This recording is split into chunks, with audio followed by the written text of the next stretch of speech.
Guys, can you hear me or see me? It's taken me a little bit of doing here to get back online. Hopefully you guys can see me and hear me. Is that correct? Let me know, guys. All right, type in the chat. Hopefully, is this a new chat? Where is this chat? Here. Okay, let's talk here. Hey guys, somebody type in. Somebody please type in and say that you guys can read my messages too. Michael. Hey Michael, go. Great. Perfect. All right, guys. So let's get going. Today we're going to talk about how to spot a resistance, right? So, how is this not moving? Okay. There we go, guys. Let me do one more thing really quick before I start. I'm going to record the screen so that way I have other version of this as well. Capture video, capture custom area. Okay, let's go with this.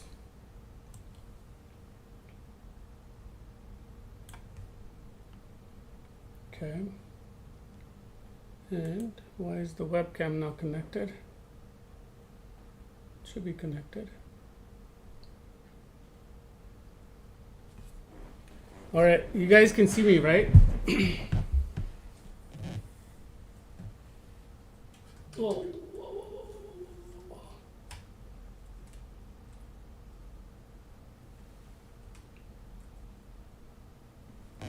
Okay, so Michael, he's the only one typing.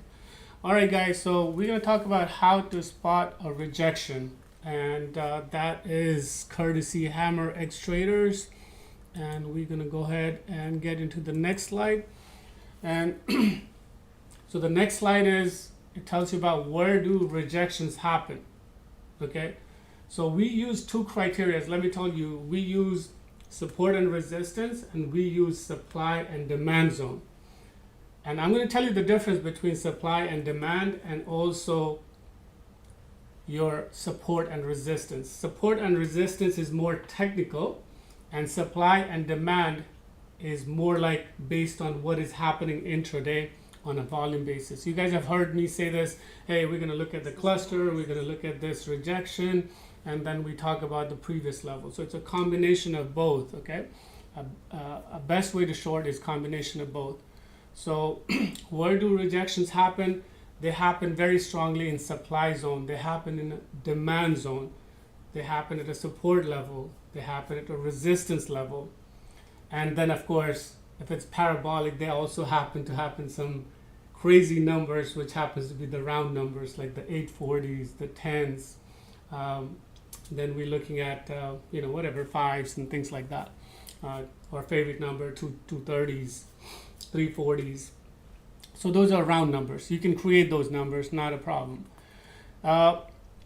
Next slide we're going to talk about is, first of all, what is supply and demand zone. So in the supply zone, there's like huge number of buyers, and there are more buyers than the price just takes off, right? If there are more buyers, if there are excess number of sellers, like there's like whole loads of sellers, and there's no demand for it. So what's going to happen? It's going to fall. And that's supply and demand in a nutshell. If you have over access of buyers, it's going to go up. If you have over access of sellers, it's going to nosedive. Okay, so hopefully you guys are pretty clear. If you guys need to put in something in the chat box, please let me know, and I will take questions, answers later. But right now we are talking about a few slides, and we're going to go through the exact educational portion of things. So the next slide that I have is understanding the support and resistance. Now you understood what is supply and demand. In a nutshell, supply and demand is axis of one or the other, buyer or the sellers. Now understanding support and resistance, that is more technical. So technical analysts usually put up a support at the bottom and resistance at the top. So there is a support, there is resistance, and they have a pinpoint, a specific prices in those areas. So people who trade with algos, they use that. So when a stock gets into a heavy volume zone and algos take over, and if they're going sideways, that's the best possible place where we can actually use technical, support and resistance and support. It comes here, goes up, you short it. If it's slightly curved up, you can still use it to the best. But if it's, I'm going to talk about this is another day, degree of difficulties, which I have not spoken in a very longest time, and it's not the day today, but I'll give you a hint. At some point later, you can ask me in the Discord room. If the eye level is more than 45, the trade becomes very, very difficult to short.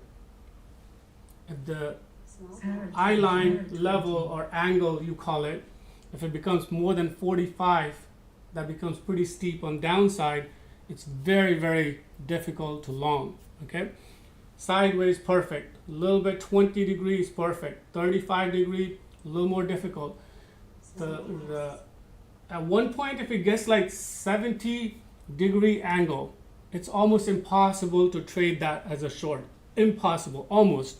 Okay, not 90, 70, 65, 70. It's really, really difficult. So if you see stock going like this goes, you can gauge it from the opening or last 30 minutes. If it's in, like, say, for example, 65-degree angle, it's very difficult to trade as a short. It's a lot easier to trade that as a long, but very, very few stocks will stay in that range. So it's, that's another ball game altogether.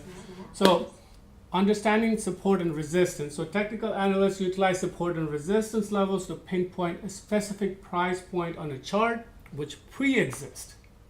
Okay, it's likely to push it to that and then reverse it from there. That's basically it. Okay, upward trend, downward trend, you can pause temporarily in that momentum, whatever. We're not going to get into too much detail of that because that's not what we're looking at it. So now we're going to talk about how to spot supply and demand zone. So spotting supply and demand zone on your chart can be a very cool tool to have. Is it necessary? I would say 70%. Yeah, you gotta know 70 to 80%. You gotta know where support and resistance are, right? So very similarly, when you demand and supply, if you can spot it, where in that specific area they are saying, okay, this is where they're likely to come in. It's a little bit different, by the way. Like I explained it to you guys. What is the next slide? I'm going to tell you what is the difference is between supply and demand and support and resistance. I think I already gave you guys a hint exactly what that is. Supply and demand is more of an intraday thing, and support and resistance is a previous technical history, right? So when you spot this zone of demand or supply, you can actually mark those areas.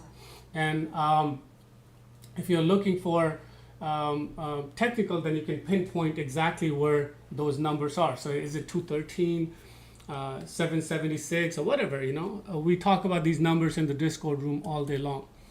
So difference in supply and demand versus support and resistance, the concept is somewhat very similar. However, there's a big difference where support and resistance is simply exist from before, turning points, and supply and demand zones are found the origin of a strong momentum and trend momentums. So what is a trend for today? Is this a stock or this sector going really, really bad and shooting up? Or is it going down on a worse on the downside? So that's called momentum. So there's a big difference between those two. Technical support and resistance is not based on momentum. You can see what the momentum was, but what's going to happen today is a different ballgame altogether. News comes out today on CXAI, and we're going to talk about CXAI in a little bit. We're going to even talk about this other trade, ELWS as well, and what a trade that is. Both, it beat us at time, and then we won big, and we ended up with a good profit. So next thing that we're looking at, guys, is obviously you understood the difference. Now, many traders struggle using support and resistance because it says the entry is 256 and the stock only goes to 251. Right? Happens how many times? Lots of times. We end up taking a little bit before, a little bit higher. Why? What makes us take it a little bit higher or a little bit before? That's supply and demand. That is simply supply and demand and the momentum. Supply and demand is about momentum. As much momentum you can get into a stock, downside or upside or rejection. So we're gonna spot those things. Then obviously you have your default line set up on your support and resistance. You have your limited order set up. Like I said, more often than not, if you set a limit order and you're not following the rejection close enough, 7 out of 10 times or even 6 out of 10 times it doesn't make it. That's pretty big, right? That means you're going to miss out on almost 40 to 50% of your trades.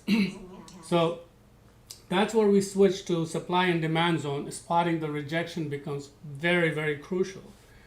Now, let's take a look at this next slide. Okay. So before we go on that, we're going to talk about this really quick, guys. Okay, how to spot the rejection. So look into the zone, look for the green candle with a tail. Look for a red candle with the body being complete, possibly 2 candles is better. Set a stop loss on top of the wick or the tail of the green candle or high in that zone area.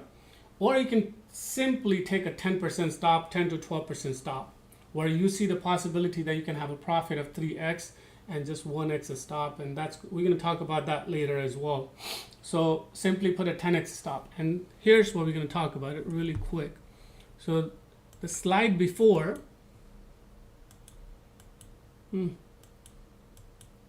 okay, here we go. So this is where supply, look at this. If I don't know if you guys can see my cursor right here, and it turns into a full body right here. Full body. Generally I prefer it right above this candle and moving in. So you can actually do this over here. This is the proper entry, not this. This is the proper entry. This is where you're going to actually put a stop loss. Now come back on this side, on the resistance side, and if you happen to see in a zone, remember this line, you set it up as a resistance, right? But the stock went above it, and a couple of times it went below it, right?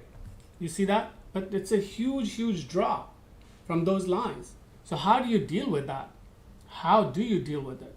Okay, so again, look for this tail on the green candle, body, a full body as much as you can on this red candle. Very similarly. I know it's not here. You can see this, right? This is more of a doji. So you would have thought that, hey, this is going to go up again. Hey, just freaking put a stop somewhere over here. All right, put a 10% stop. Don't misbehave yourself. You got in over here, add a little bit more over here. If it gets there, you already have a stop. Take your freaking stop. And we'll show you like how we did this couple of trades today as well. So it's going to be very interesting how we got caught between supply and demand versus support and resistance.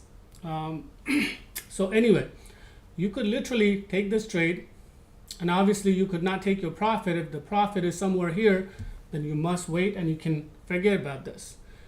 If the profit was this much, 1x, if this came back over here, you probably didn't take this. You didn't take this. You couldn't have. you took more profit. But now if you came back over here, this is an ideal place to get in right there, guys. I don't know if you can see my cursor, but that's where that is. I do have a touch screen, but I need to enable that for now. I haven't enabled it yet. So guys, everything all good for now? Okay, all right, good deal. So then if you would have taken your profit in this area, we don't care for profit all the way here, guys. And we're going to talk about this again. We're going to remind this, all of you guys, take note, make some notes, mental notes, and stick to those notes. So we would have taken profit here because our areas were here. And of course, if you were a supply and zone trader, you would look for that this could flip here. It goes further, right? But it could flip right here, and you'd have to put a stop right here, not here, not here. You'd not have to worry about here. Just like this, if you got in, you cannot stop out here. Obviously, you know your 10% stop. I mean, this is too tight right here. You have to take your 10% stop, or if you simply choose, you have like been beaten a couple of times, then you can put a tighter stop. And it's less likely to work, but hey, at least you're playing it, you know, with the care, with the, you know, concern. You're not playing it wildly that where you're going to just keep losing your account bigger and bigger and bigger. So anyway, you'd have taken your profits here. This would have come back over here. You would have not waited for this. You would have waited for this, and you'd have taken it. Had it gone it up over here, you'd have added, you'd have cut your size, or you'd have simply taken a stop somewhere here. Meantime, just to get back on what this chart is about, you can see there's a support and resistance line. Now, new line, if I were to draw, would be this green line right here, somewhere right here. And you can see this, how cool that would hit so many times. But that would become your resistance. But the thing is, it would go higher, and at times it would go lower, you know. So again, this is a doji. You cannot get an entry here. All right, you cannot get an entry here. You can get an entry because this body from the tail and from what this candle is, that's a rejection. That's a rejection. Okay, that is a rejection. So from this, the body has to complete as much as possible, 75% or more. That's your rejection. You miss this one, this is a rejection. You're not going to worry that, hey, where is it going to go? You're going to go ahead and take this in at that area. Okay, and then of course it bails you out here at the end of the day. What can you do? Nothing you can do. It gets you profit, that's fine. Okay, so again, we're going to go back how to spot the rejection. So look for the zone, look for green candle with the tail, look for the red candle, that's the key, with the body being complete. Possibly 2 candles is even better, but 1 candle is fine. 2 candles assures you more, but by then it drops you a lot as well. Look for your stop loss. Mental, if you don't want to do mental, go ahead, know your 10% stop loss. Go ahead, put it either the top of the wick or simply 10%. Okay, like I said, or simply just put 10% stop from where you should have entered into a trade that is not 4% up, 5% up, 10%, 15%. You need to enter into a trade that is up substantially over 40%. So your chances of getting 3x is possible, but minute you see 1x, lock your profit. All right, so now we're going to move into the next slide right here, guys. Okay, so when we're shorting, and we are primarily a short, right? Today we went long also. I'll show you, I had 4 longs, and I will show you. So we're looking at volatility that has to be medium level volatility. Medium level versus high level of volatility. High level of volatility means, you know, candles are coming up and down more than 10 to 15%. That's too much for us to handle. Okay, we have to know that at one point that, hey, slow down. this is going to kill us every freaking time because we are used to mentally taking 10%, 10%, 12% as a stop loss. This one is killing it on one candle. And we're not good enough to trade like an algo on one candle up and down. So recognize that. We're still going to run into trouble. It's going to happen time and again. It's just that how many times we tell ourselves to stop out after a couple of times realizing. It takes you a little while to realize that. Today and yesterday we've gotten better at it after a week of where we had no plays and then things were happening. So last 3 weeks have been very unusual. We're in positive. I ended up pretty good positive, guys, but some over 9-10K. So anyway, medium level volatility, 1 minute and 5 minute candle are your best friends. Intraday trading, that's when it works the best. Parabolic 10% or more in 5 to 7 minute works a lot better than a grindy one. You're gonna sit there in the grindy one for a long time. One thing, and we're gonna discuss this, how to identify news in the next webinar. All right, so I'm giving you a hint for a couple of webinars. So how to look for what is positive, what is not. It takes about 4 or 5 years before you realize what PRs are, and still you're not going to get 100% of the PRs, but there are going to be some PRs where you're going to say, hey, CXAI is a 7 bound, or SRVE is a 20 bound, or ASTS is a 15 bound and 20 bound. You're going to be able to call that. So we'll talk about this another day, another time, but make sure that it doesn't have a hugely positive news, or we try to avoid earnings play. You guys know that, right? Then obviously in supply and demand, and obviously support and resistance, one thing we have to recognize is volume, right? Many traders struggle using support and resistance because price, like I told you, doesn't react to exact area. Again, going back to that theory, you have to combine supply and demand with support and resistance. If you kind of mix it up and learn it and become experienced at it, you have to become experienced at it as well. Then you're going to have more wins.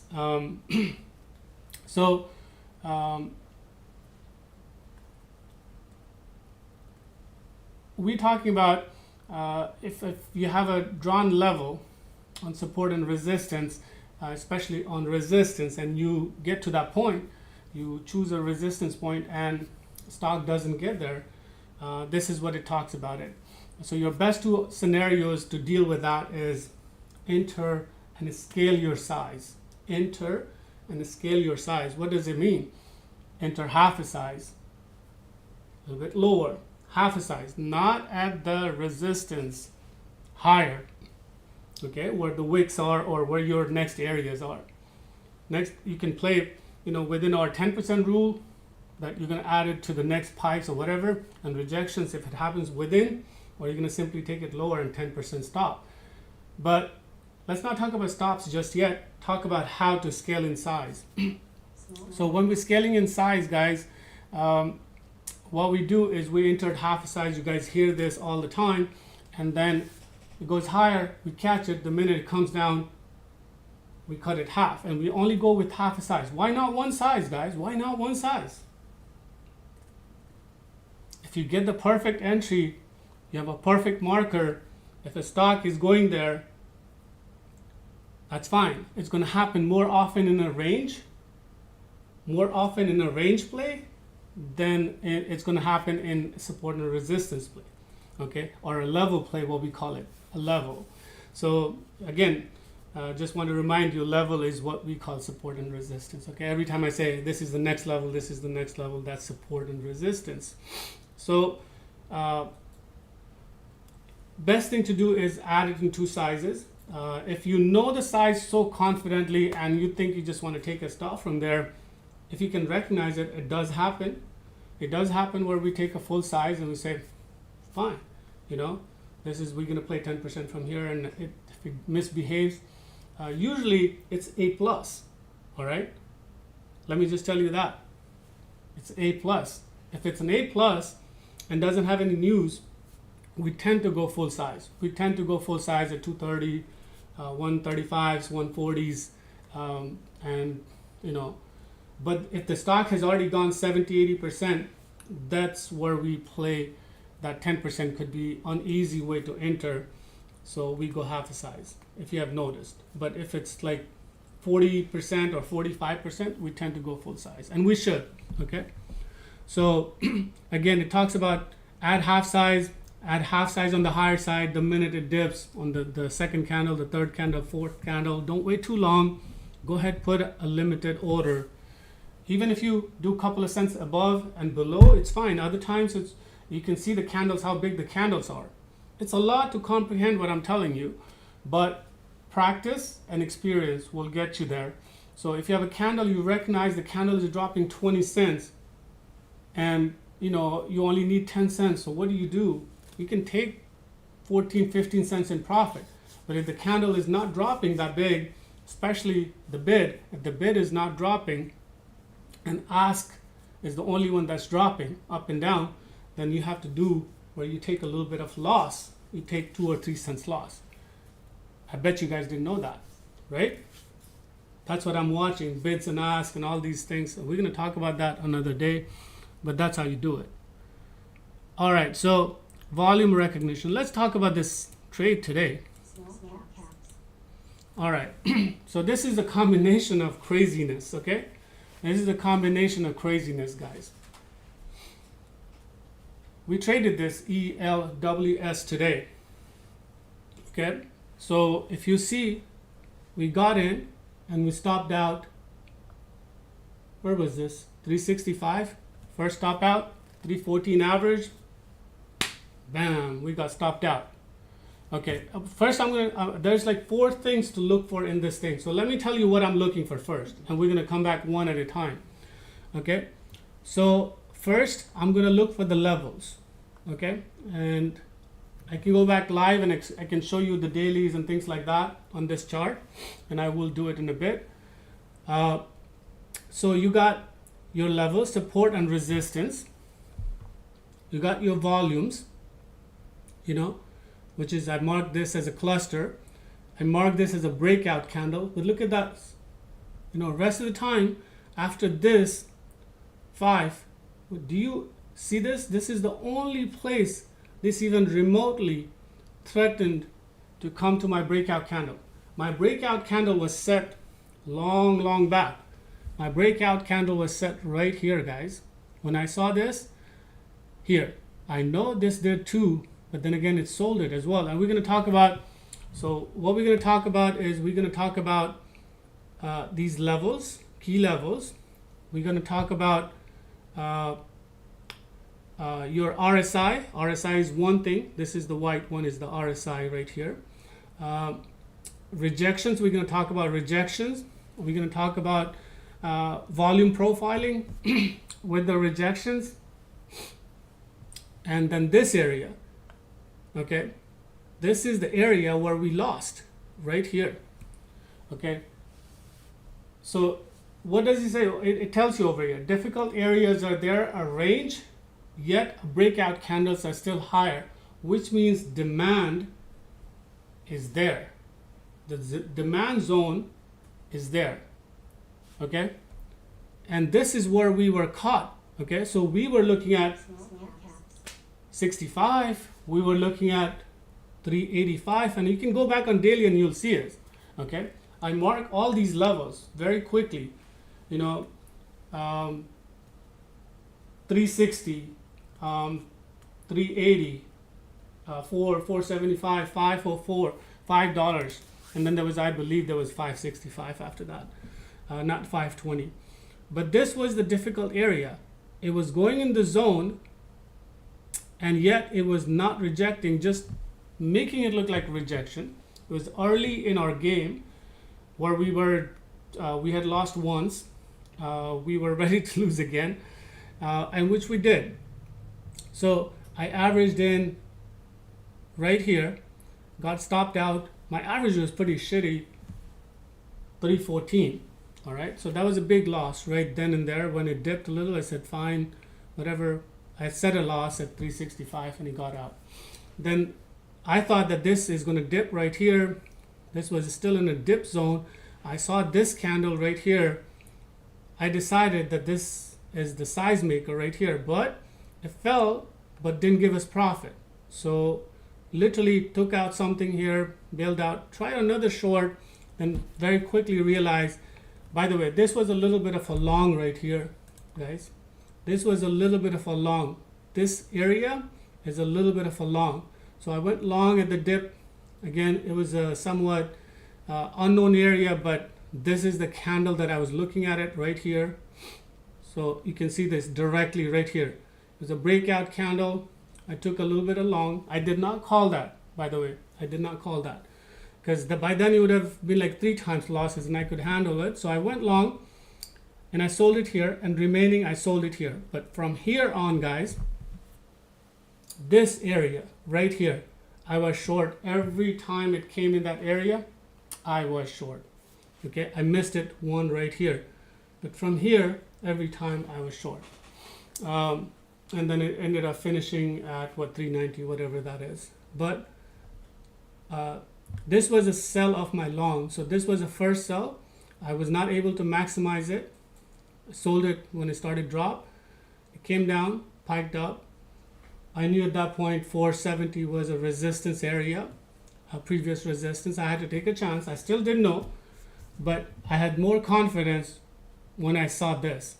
Okay, at the volume bars, keep going, keep going. I did not take this one, 440. Only took it right here in this area, guys, 450s and 470s. I think there is, no, I did not take anything there. And then I basically made 15% or whatever. You can see the cuts. That was a size cut at 420 right here, and then rest of them were there. Okay, so coming back to it. Now I have a marker 1, 2, 3, and 4. Okay, they were all a rejection candle. Go back and take a look on your chart if that was a rejection candle. This one, we did not get it right. There was a rejection here. We did not get that one. That's fine. You know, this one we thought that this was a level, okay, previous level. So this is why we ended up getting that 285. 285 ended up making average 314. Ended up bailing out at 365 for a loss. Again, another loss for about 20 cents, I believe, but it didn't do damage over here. The long did good. The short did good. Okay, so that's how that was. Is there any questions? No, not yet. Okay, so this particular line tells you how to spot the rejection. This over here tells you how the cluster is doing. Is it on a rejection or is it still breaking out? Okay, these are clusters, so you identify. I think this kind of moved up. Okay, so that, and look at the RSI. So RSI was the maximum right here. RSI was maximum and overboard in this area. Then it dipped. You have to wait for this dip. Okay, you have to, if you needed to short, this is the area you would short again because it dipped quite a bit. So for me, I was long, so I had to get rid of my long first here. I wish I could have shorted, gotten out, quickly turned around, shorted 480, 485, 495. Would have been really super sweet, but I wasn't able to. Again, RSI right here. RSI did not touch it. It didn't do much over here, guys. It did not do much over here in this area. It did get to 440. Just I think it did 460, if I'm not mistaken, 469. Yes, it did. And it came down pretty sweetly down here as well. But if it calms down and the volume stays like this, if the volume stays like this, all you need is no breakout candles, which is set for what? 420. Now 420 only gets touched once. Every time this cluster comes in, you wait for the clusters to happen, you wait for the RSIs to happen, and you take your entries. Again, no entries going here. It's simply cluster is not there. The RSI is not there. That means it still is in the weakness. Okay, so hope that part is pretty clear. Now let's take a look at this. Okay.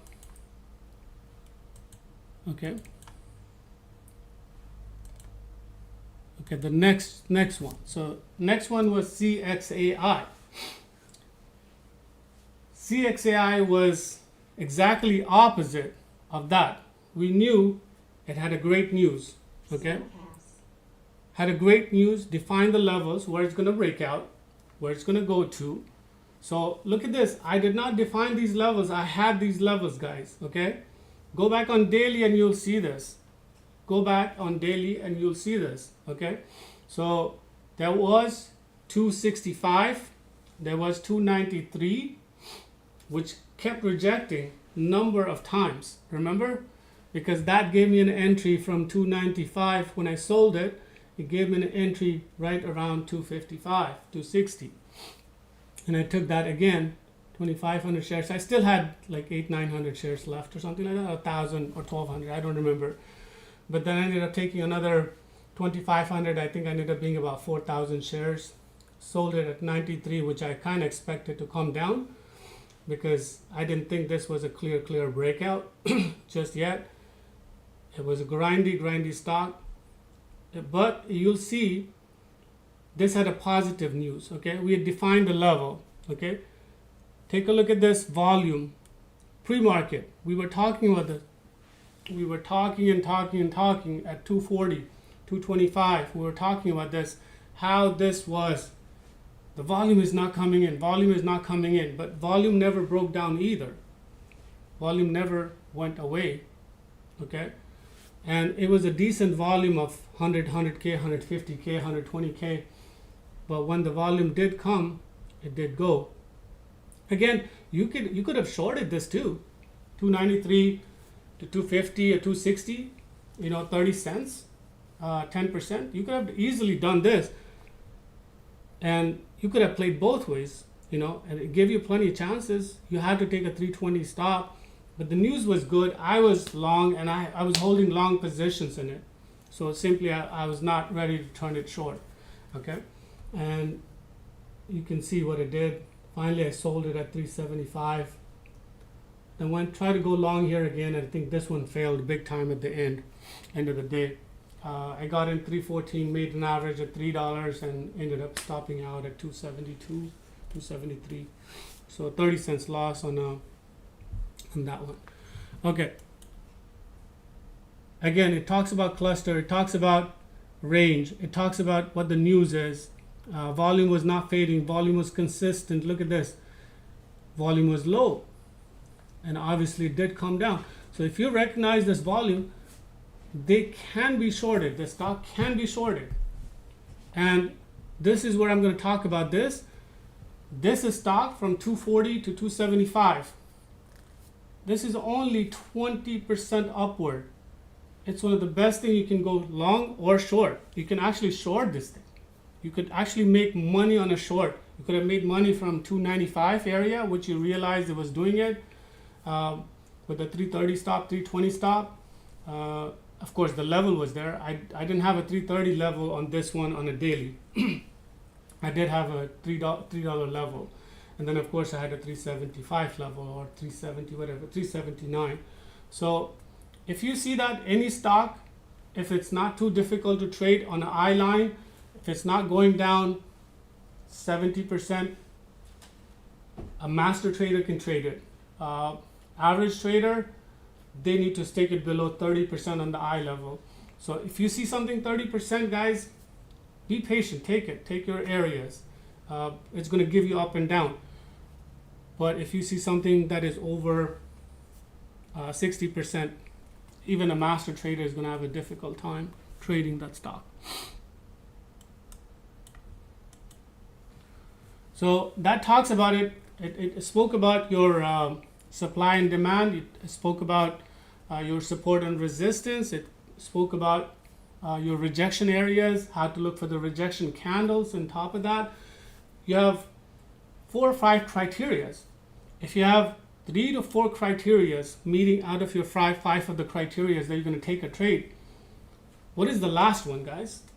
What is the last criteria that should convince you to get into a trade? Last criteria is you have 3x reward from that point. That's why I hate to get into a trade that is 20% up, 22% up. I hate it. I repent it. I mean, I'm like not crazy about them at all. I see 32% or 30%, I still feel like, hey, yeah, I'm going to get 1x, but I don't feel like I'm going to get 3x out of that one. But when I see 40%, I'm more convinced of myself. A lot of people end up taking 20%. A lot of times you guys, or even I say, hey, man, we wish we could have taken this one. It was a massive failure.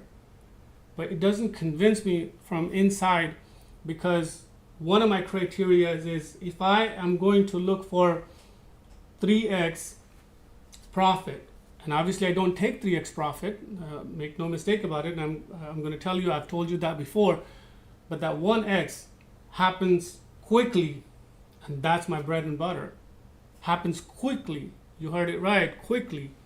It gives me sanity. I would rather take 10 trades and make 10%, rather than, So going back to it, where to take your profits and your timely exits. Timely exit also means timely stops. Timely exit means stop.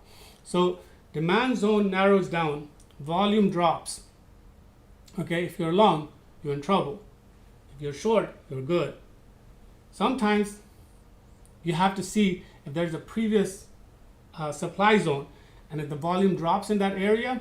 Again, that's another detail, it's going to take you forever to explain that portion, but it falls. The volume slows down, but that was previously a couple of times a demand zone. Just a little uneasy when the volume fades. And there's a trick to it. It usually is not the narrowed down. I'll show you a pattern. What we call is what is this pattern? Where the bottom meets the top, but the bottom keeps reducing and the top is the same. From that point it falls. Everybody else is going to tell you differently. Everybody else is going to tell you no, it goes up. I'll tell you that it goes down. Why? If the volume is not there. If the volume is not there. Most people don't look at the volume. I look at the volume. If the volume is not there and it keeps hitting the top of the resistance and support keep increasing, it's not going. If the volume is there, that's going to go. Now, opposite happens if the support is going down, resistance is going down, support is meeting consistently, and there's no volume. Okay, I take it as a 50-50. There's no volume, but 50% chances if there's a previous demand zone, it's going to go up. And that's the one I feel really bad about, that I should have taken profit. I need to get out or whatever, and I haven't taken profit, and this is already creating that zone, and I don't like that one. So where demand zone narrows down, we're going to talk about that another day, another time. Volume drops, meet near the resistance or support. Again, possibilities before entering a trade, you have to know this. 3x profit is obvious, which is 30% or more gain. Is obvious to you. That's when you take a trade. Otherwise, don't take a trade. If it's not 30% outright for you, don't take a trade. And 1x loss should be your stop out, which is 10 to 12%. All right, guys, I'm done with this presentation. I hope you enjoyed it. Follow us on YouTube, Twitter, Instagram, Facebook, LinkedIn, Hammer X Trader. Support us. Share this video if you see it on YouTube, and let's get to the question and answers. So go ahead, put some questions and answers, guys. And if you don't have any questions, answers, I don't even know how many people are logged in. There's, I think, 6 people watching. There's 2 likes. So there's no questions, then it's all good.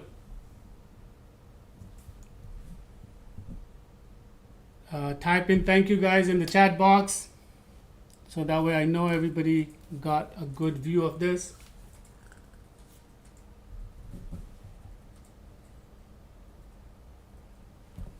All right, guys, no questions. So hopefully everybody's happy, and I will stop this for now. Thank you, Mita.